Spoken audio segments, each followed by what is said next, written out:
Landscape or portrait? Damn it! I should have used depends on the game. Yeah, landscape.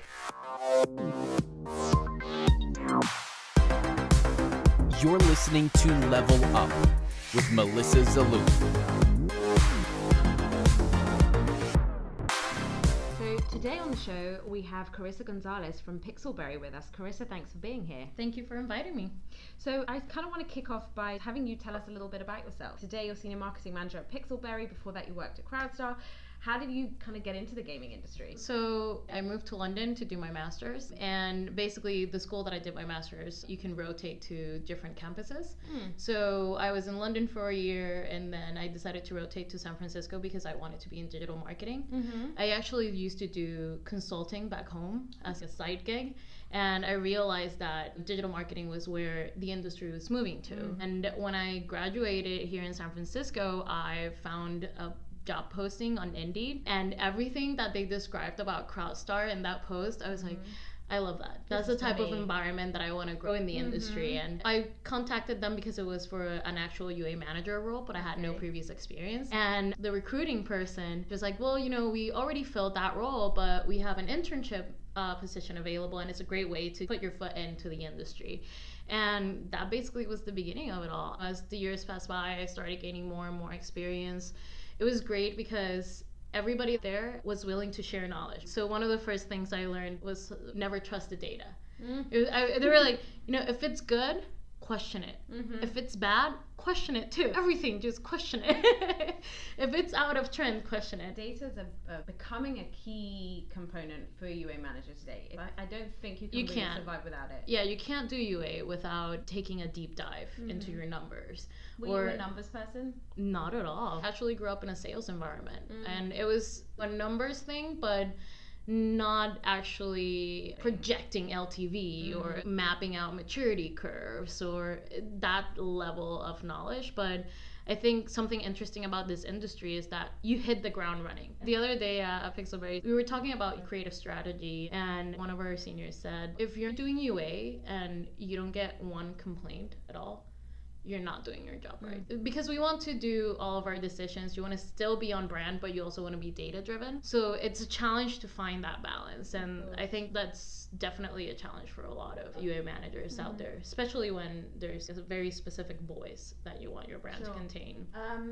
Here's a question then. This has occurred to me when you were telling me about CrowdStar. What was it about the vibe there that you liked? Since it made such a clear, even in a job description, it was enough for you to say, okay, this is for me. I remember the day I went there for my interview, they had, all of the rooms had different quotes. And it was a quote, I don't remember who it was, and it said like, be good to each other. Somebody came in with a pen and wrote over good and wrote excellent, and then quoted Bill and Ted from Bill and Ted's Excellent Adventure. And I looked at it, I'm like, this is where I want to be. Here's a question. What do you love the most about gaming and working in UA? So gaming mostly is, and I think this was one of the things that we were going to, right? Like the storytelling aspect of it. There's so many psychological factors that go into game design. And that's one of the main reasons why I decided to go into marketing. Because I worked in retail, I did sales, and I'm like, okay, what is that thing that makes people tick and want to make a purchase or change their mind? How do you unpack that? Exactly. Yeah. And within game design, you see it, right? Like there's all these different psychological triggers that you place in the UX and the experience. But at the same time, I would say all of them have a different story to tell. So everywhere you look, there's this amazing storytelling opportunity. And, you know, at Pixelberry also, it's amazing to see companies in this industry that take time to put values into what they're developing. And you can see it with the way that the writers brainstorm about our books. And I think that's one of the main things that I love about this industry. In terms of UA specifically, is that we can track all of our results, right? There's stuff that you can't do when you're doing branded marketing that you can with us. It's that trackability, that kind of like instant response. You do something and you can see immediately what kind of impact it had. And so you mentioned kind of broad scope that the gaming industry has today that's far beyond your stereotypical assumptions that a lot of people still have today about gaming. That gamers are young, male, probably in their basement, not very social, And we all know this just isn't true anymore. Everyone and her grandmother plays games. Yeah. A lot of women play games. What has the experience been like for you being a woman in an industry that's still predominantly male? It's really interesting. I would say that you get a little bit of everything. Okay. I've been in scenarios where I've been the only girl in a room with 10 other men. And you can see sometimes the bickering between the men, and you have to force yourself to put your foot down and be able to back it up with data. Anything, always. As long as you have the data and the numbers to prove it, just stand your ground. And those are some of the things that you sometimes have to do as a woman in this industry. You know, I've gone to meetings where I'm the first person and they bypass me to handshake other men. And I know of a lot of guys that sometimes don't even realize that they're doing these things. Yeah. Mansplaining, yes, that happens all so much. An important part of this is also to be truthful. If something happens that you don't feel comfortable with, talk about it. Do you find that it's kind of the atmosphere or the environment for hearing that kind of feedback is there? I think it'll depend on the company that you're in. That's definitely such a big thing. I've been lucky enough that both CrowdStar and Pixelberry are companies where you have both strong female leadership and you also have strong male leadership that is inclusive. They don't treat you any differently. Half the battle is also awareness, because so often this kind of stuff, you know, these things happen because people just don't think twice about the way it's always been done. Yeah, exactly. It's very interesting also because as I've grown in my roles, now that I'm a senior and I'm at a lot of different high-level meetings, it is true. There's less and less women the higher you go. And I took it as my responsibility to push women who are on your team. Yeah, exactly. And you need to be there to help them and get them through their fears of speaking out loud. Those unconscious obstacles. Do you think you're seeing more women in leadership positions or more women at all in gaming today than when you first started out? I think we still need more women on the client side, because on the sales side, on the supply side, right, there's actually a lot of women in leadership roles. On the actual UA manager side, there's not that many of us. And then on top of that, I'm Latina too. Mm-hmm. My brother reminds me a lot of this. He's like, sit down and realize you're like female, Latina, you're in a gaming industry, a numbers-oriented role. And my brother says, you should be, damn proud. Am I allowed to say damn? Yeah. You should be damn proud of, where you've gotten and how you've gotten this far. Because, when I started here in the Bay Area, I was scraping the bottom of my student loans, living in, like, this tiny, tiny room. Let my distant family, like, help me. And, it can be done. Yeah, definitely. It can be done. And that's why I also say it's our responsibility to let people know and let people be aware, because I never considered this industry at all. And there can be so much benefit. And there's studies that come out more and more on how people don't realize, right? Women are gamers. Like, women are decision makers. And so it's important for us to start spreading the word more. We kind of talked about how women are more kind of creeping into games, let's say, and I think another stereotype that people have about gaming is that it's shooter games or it's hardcore fantasy, they're violent or whatever it might be, whereas in fact, especially with the rise of mobile and with more casual games, the gaming ecosystem is super varied right now, very diverse, and in fact you guys at Pixelberry are kind of taking that one step further, and you're trying to sort of incorporate education into entertainment. Tell me a little bit about that. When I got reached out by Pixelberry for this role, I started diving more into the game and going through the stories and also into the history of the company. We had High School Story and Hollywood U, and these were all games, especially with High School Story. Pixelberry did a strong storyline around cyberbullying, and these are things that actual players were going through in their lives, and the different scenarios, like the characters presented different ways for you to manage and deal with these situations, right? Or if you're like, the friend of someone that's going through this, and they've actually had impacts on people's lives through these stories and that they've built. I think there's actually a study that talks about how empathy is increased in people who read a lot. Because when you're reading stories about other people and you're inhabiting you're just in somebody else's getting shoes. in other shoes, It increases your ability to kind of translate that experience into real life, where you're also able to imagine what it's like to be somebody else and what somebody else's experience might be. And I think gaming is no different, especially in games that have a very strong storytelling component. There's that ability to kind of say, okay, I'm experiencing something in the game, and this is impacting my ability to kind of deal with my real life. Yeah, and that's exactly what we've seen at Pixelberry with the books and the different products that have been developed at the company. We had this player who's going to high school in a wheelchair, and they actually integrated the character in High School Story. The character of the player. Yeah. Amazing. And it was this image, and one of his friends actually took a screenshot and messaged him. He's like, "You're in the game. You're in High School Story."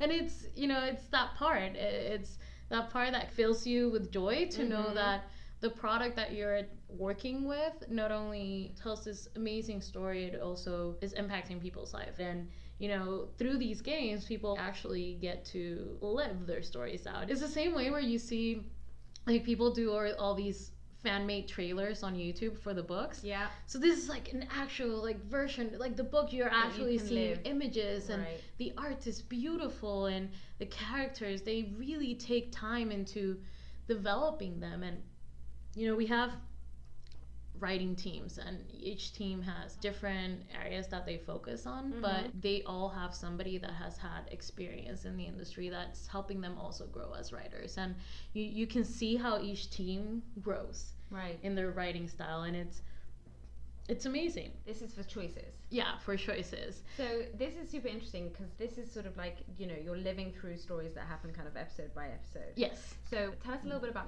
the infrastructure that you need for such a heavily storytelling focused game.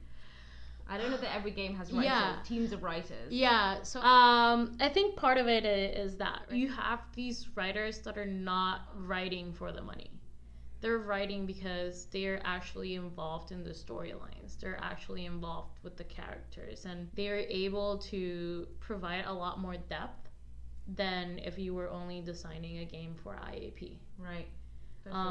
And you can see that. It's almost like TV. Yeah, you can see that reflected on the users also. Users select specific choices depending on what's their emotional connection with that character, and I think that's one of the strongest parts of the game. Like, the characters in our books are able to connect with people. You can have superficial titles, you can have things that are catchy, but it's hard to provide that depth to the books, that human part that our writers have been able to give.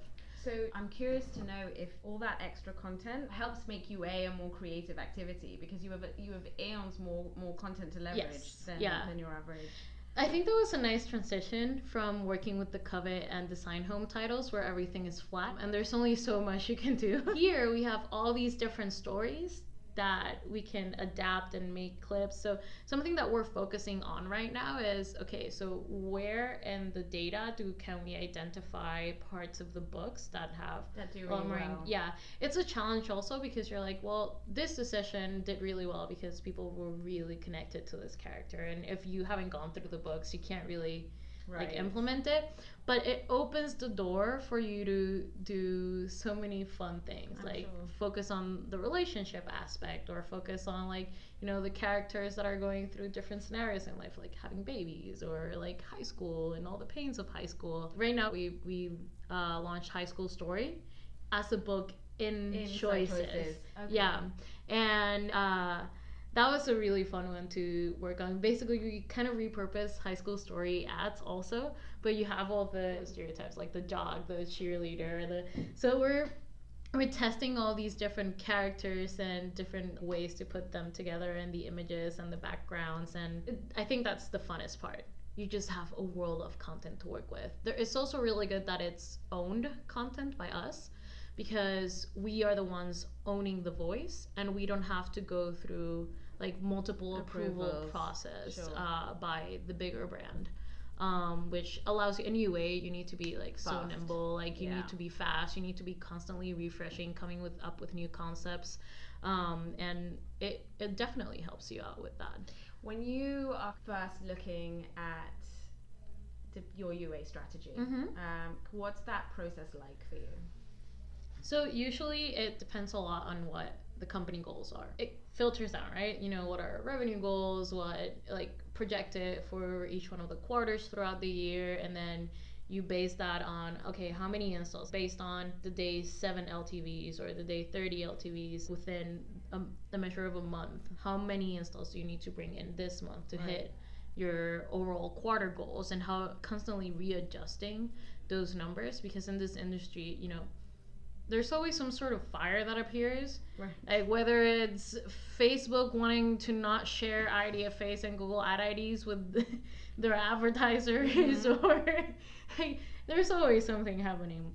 And fast. Yeah, and being able to have ownership of that decision making on, okay, so I know that I need X amount of installs for this month. I didn't hit by 10%. Okay, now I need to readjust my whole strategy for next month to be able to get that, because we're the front line, and if something falls there, then that trickles down all the way to your revenues, because when you have your users and you see the revenues stacking by cohort, if you miss somewhere in the beginning, that's going to mean soft revenues in the following months for you. So those are really important things to take into account. You know, you might have a company that doesn't have that much of projections all the way to a whole year. So you go by ear on what the CEO or upper management wants to achieve. But the important part is to pay attention to your numbers, but be aware of the impact that that will have on the following months. Right. What's the most unusual marketing channel you've used or campaign you've deployed? A weird sort of experiment you tried. It could have worked or not worked. There's so many. that's how it is in here. You have the medium weirdest, if you'd like. I don't know in terms of crazy strategies. Right now we're doing one with, do you know Keegan Allen? He's one of the actors from Pretty Little Liars. Okay. And he has this whole video he's playing as one of the female characters in the game. And he's telling his story, but at the same time he's working out. So you guys incorporate influencer, celebrity type. So those, I think, are the weirdest ones that rarely work out. Right. You got to do them to try. Yeah, exactly. You're like, okay, this is a different style. He's talking about this, and he's talking as if he's a girl. You know, he's obviously playing a female character, and he's talking about James and how he dipped because he didn't have enough swag sauce. Learning experiences. Yeah, I was in the video. I was like, "What's swag sauce? Is that a thing? Are kids using the slang these days? What are the kids But saying? It works. You see the video and you see him doing these things, and you crack up. And he pops up an image of the character on his phone, and he goes #swoon, and and it works. We're still testing it. To be continued. Okay, let's call it 2 questions. The first is how have you seen game marketing evolve while you've been in the industry? When I started at CrowdStar, it was the beginning of influencer stuff coming out, and we did this campaign with an influencer agency, where we got crazy volume. I don't know how small campaign. It was probably around like almost 80,000 installs or something. It was I don't remember the exact numbers, but it was amazing, and it was below $1 CPIs. They're like, oh, back this is amazing. Yeah, I'll just keep doing it. And then the companies started getting a lot more strict, the influencer companies, on like the terms. When we did that negotiation with this company, we told them, okay, so this is our baseline K factor, so anything that you guys bring above this. So then we had this huge spreadsheet where we had to calculate the baselines each week, but we only paid them a percentage of, like, we're like, okay, this is our average CPI for these geos, and this is what we're gonna pay you for the ones that you drive, and it's all based on K factor. Which again, we're like, okay, K factor. A lot of companies have gotten smarter on the way that on the tools that they provide to advertisers for sub-publisher optimizations, like receiving pings, like IAP pings, so that you can optimize towards ROAS automatically, which takes a lot of the load off of us as UA managers, to be able to focus on maybe like the creative strategy, or, you know, like a lot of the parts that were very manual and huge spreadsheets. Now there's a lot more strength on the BI side also, and a lot more support, where you can get these amazing graphs, like, you know, in terms of the data analysis and how down the funnel you can go also in your campaigns. Those have been some of the biggest changes. And it's also good to see at Crosstar. I remember we were always like, no, but that day 7 ROAS, like, you know, it's impossible, it's too aggressive. And like, trust me, we can reach that ROAS. And more you start seeing, like, on the advertiser side, that they're able to provide these tools. Right. So it's great. I think it's only going to get a lot smarter. There's still a lot of regulation that is needed in the industry, for sure. Especially when you're just focusing on the user acquisition and the data, the veracity of the installs that you're receiving. So many companies like focusing more on cleaning out their inventory and making sure that, you know, there's no fraud in it, etc. It's an industry-wide kind of correction course. Yeah, exactly. And I love the fact that we're setting the pace for a lot of things that are getting applied overall in the advertising industry. Sure. Which is very interesting to see what's going to happen next. That leads me to my last question, which is how you see the gaming industry changing or evolving over the next 5 years. I think, one, for sure, playables are going to be a bigger part of inventory than what they are right now. I see a lot of companies that come to us with like, yeah, we got this new ad unit. I'm like, dude, that's Facebook carousel. That's not new for me. But it'll be interesting to see, for example, for RPG games, like all these different categories, how VR is growing into it. I hope I'm allowed to say this. There's a lot of people that are skeptical, right? They're like, yeah, VR won't really go. It's interesting to see that some companies actually starting to think about that aspect. How can they integrate VR at some point in their ad units? I think we're also going to start seeing more and more UA managers getting a bit more strict on what they're buying on, because we have the data available to say, no, I'm not going to pay you that amount because that's not what I'm getting back. Like, so more transparency. Yeah, more transparency. More and more companies are bringing out, instead of blind inventory, you know, they're being a lot more clear with like, okay, so you have these names, and that's definitely a plus. As a UA manager, whoever doesn't do blind inventory and has direct inventory, I'll be like, okay, let's sign the guy. Like, I will work with you. Yeah. Guys, you heard it here first. But I think those are the areas, you know, more data transparency, more knowledgeable UA managers in terms of where they're going and what they want to do with their budgets and and I don't know what else. Better creative. Yeah, better creative. Like all of the networks, the bigger ones, like, you know, Facebook and all these areas, it's getting so competitive out there. And you feel the pressure, you know, 2 weeks before November starts, you know that you need to start preparing yourself because brands are coming in for Black Friday and you're gonna see those CPMs increase. And thanks, Carissa, for coming on the show today. It's been a blast. This was fun. And thank you to all of you for listening. See you next episode. Bye, guys. Indie or AAA? Indie. IAPs or ads? IAPs. Free to play or pay to play? Free to play. Super Mario or Sonic? Super Mario. AR or VR? AR.